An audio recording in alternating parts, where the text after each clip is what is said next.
Hello ladies and gentlemen, boys, girls, dogs, and cats, and welcome back to Calm Down Level Up. Today we are here again in Hearts of Iron 4. We're going to watch the people kill each other again. It's going to be pretty fun. Today we're in the Caucasus Mountains. The Caucasus Mountains. All those mountains. And we're going to be watching all the nations that reside there have a free-for-all. Now I noticed that this one would probably be a pretty fun video because there's a ton of small nations all packed into one area. Now again, for this video I should probably do the disclaimer that I did in the Hungary one, that I have no opinions on any political matters in this region.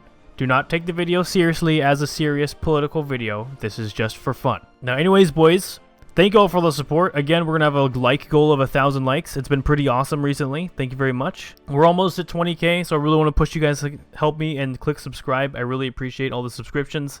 And let's get these people shooting each other. Here we go. Now for our first game, and I think we're going to do this for all 3 games. The only thing that I changed here was I gave them all 100,000 infantry equipment. You know, I did this so they don't run out of equipment that fast. I know a lot of these units actually are tank divisions as well, so that's something I thought about as well, but I decided that they all use infantry equipment, so I decided just to do 100,000 infantry equipment to each one. Now, in order to keep Russia out of there, I kind of annexed them to someone else. This is kind of a Finnish wet dream here, a little bit. All that northern coast, huh? Yeah, it's pretty nice. But that's not what we're here for. We're here for this battle.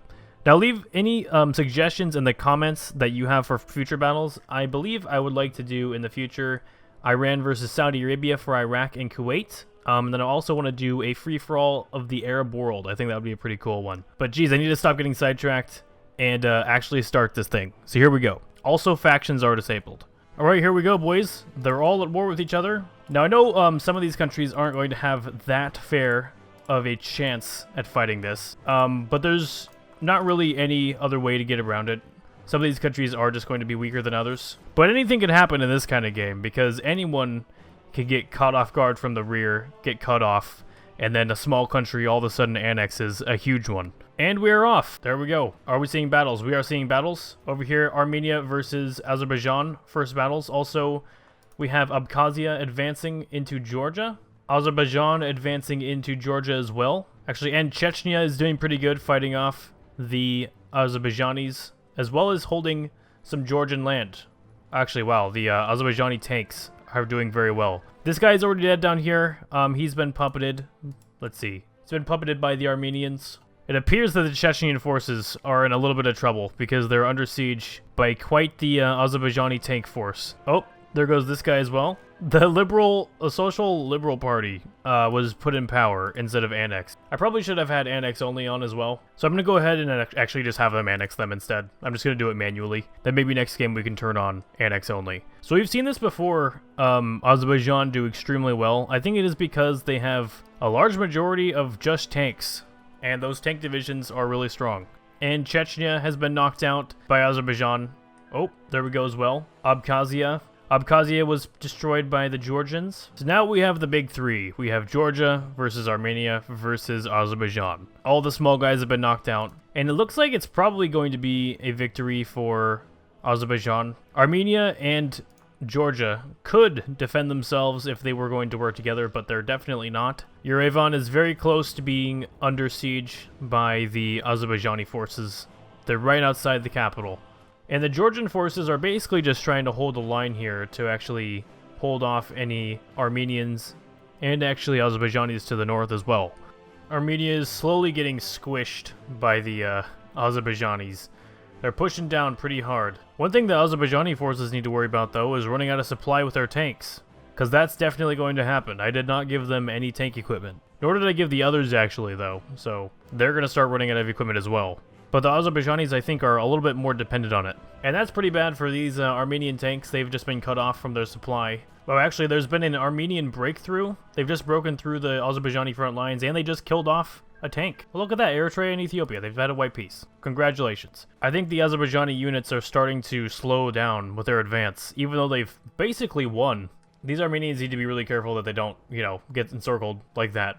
Exactly like that, actually. I don't think there's any chance of rescue for those 2 tanks. Although, look at this. There's an open gap in the Azerbaijani front line over here. They've actually just... No, they didn't completely encircle, but if they were to go up here, they would cut off the entire Azerbaijani army, And actually, they could use one of these tanks and just dart straight for Baku, and the entire Azerbaijan would die. It appears that the Armenian army has kind of decided that they need to use desperate measures for desperate times.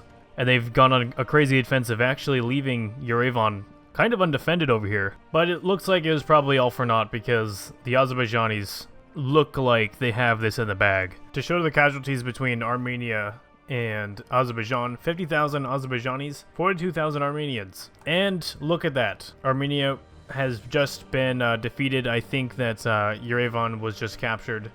Rest in peace, jeez. Now all Azerbaijan has to do is just invade Georgia. Is that going to be too hard for you to do? Georgia's having a hard time over here. Jeez, wow, it's really skipping around. There we go. And it looks like Azerbaijan is going to be taking the Georgian capital. Is that the end? They might need to take this city too, I guess. And it is done. Wow, look at all these guys. They were actually puppeted. Alright, so for our first game, Azerbaijan has been the victor, and I have a pretty good idea for our second game. Alright guys, for our second game, each country only has one division, and I've tried to make them all tank divisions. There's going to be some exceptions. Some of the countries don't have tank divisions, and I'm not going to try to run this game long enough to where I can actually build each of these countries an entire tank division that's equally strong as the others. So some may be at a disadvantage, but what I did instead was if they don't have a tank division, I gave them 2 of something else in which I fully equipped them with. Now each of these guys that do have a tank division was given mechanized and tank equipment. Everyone else was given equipment that relates to the units that they have. So this one should be a lot different. And the underdogs might actually have a chance in this one, especially this guy that has 2 motorized divisions. They can just drive everywhere. But of course, if a tank division catches them off guard, those motorized divisions are not going to do very well against the tanks. So here we go, boys. Let's see how well these guys do in game 2. We have the Azerbaijani tank instantly driving north into Georgia. We have the units from Abkhazia instantly diving straight into Georgia as well. Georgia is almost dead already. And it looks like Georgia killed off South Ossetia. Oh, Georgia needs to be really careful. Defend your capital. Jeez.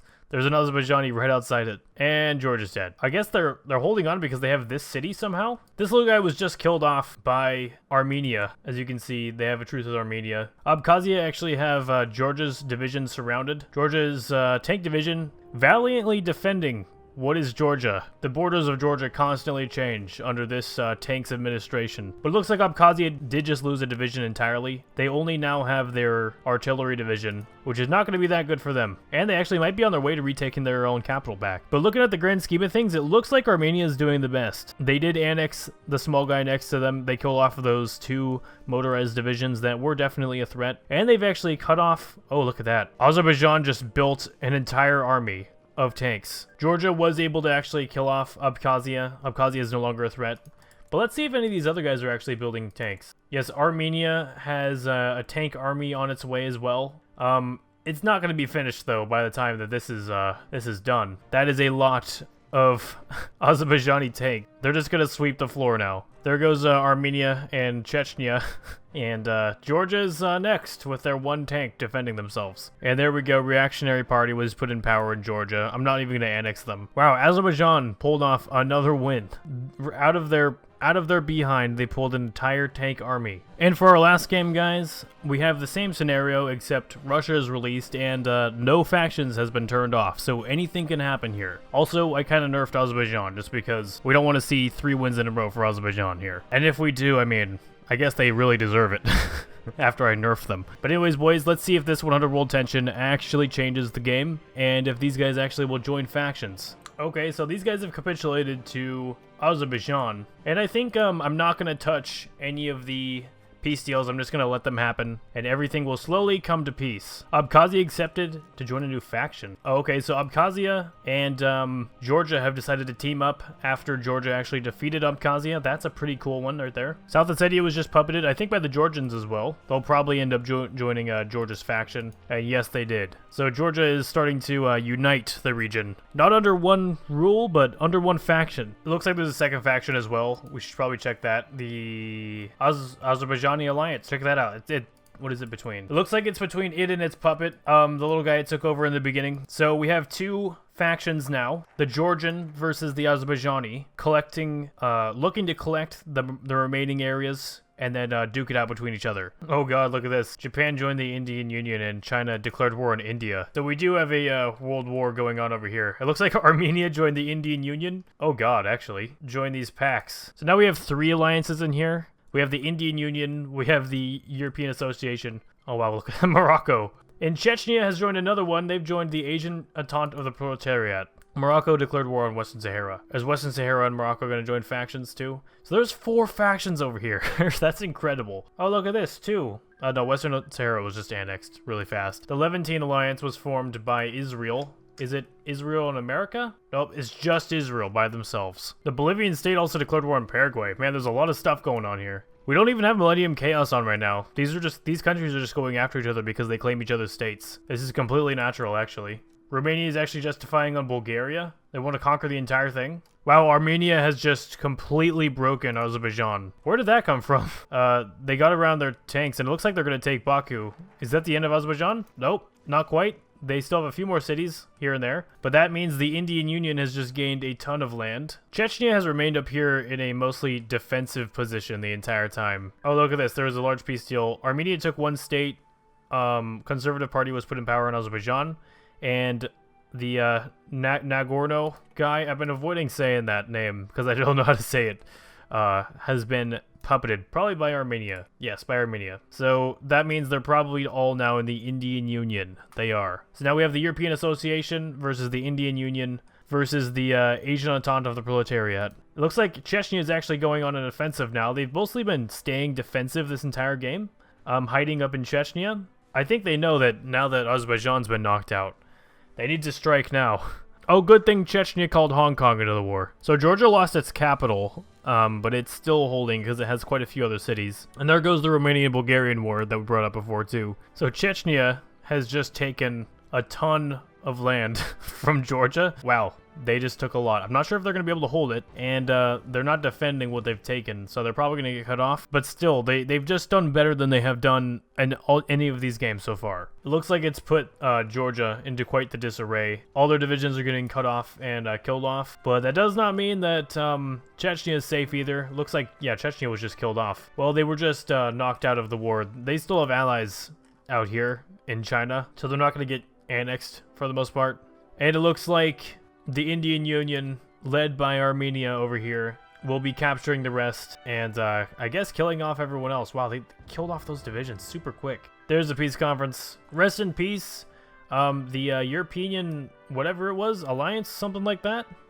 John Brown, leader of Azerbaijan. So even though a lot of these countries are still around and these guys are actually puppets of Azerbaijan, this is definitely a victory for Armenia, and the reason being they defeated Azerbaijan, forced them to join the Indian faction, then used Azerbaijan in order to actually win and beat everyone else. So we have 2 victories today for Azerbaijan and 1 for Armenia.